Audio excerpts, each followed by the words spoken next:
şu Rüstem Efendi Minikhan'ın niyedemine vazifası da şunda vakaletini arttırırga biz hukukiyetin arttırır vakaletinde layıklı niçin etmesinler ye Respublika başladığımız diyeminde kişiye ve geçemine Tatarstan Respublikası prezidenti ul mühim tekil.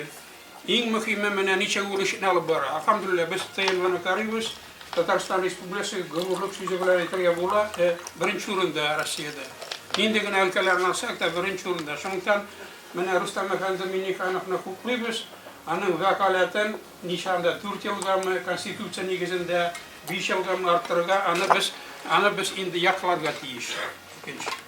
Andan soň mene Raül Efendi Ahmetçin'e bir takdimim var. Mene Moskov'da milletler bizning mene layıklı kişileri var. Mene kilesi yılını mene şu Tataristan'ın 100 yıllıgına mene Moskov'daki yaşayan milletler bizning vakilleri mene şu Rüstem Efendi bilen uçraşuya Kazan'da bulsanlar idi. Mene şu takdim bilen min çekiş yaşar idim. Mene indi fırsat bilen faydalanıp herkesinizle min kireçek yanı yıl bilen kutlayman.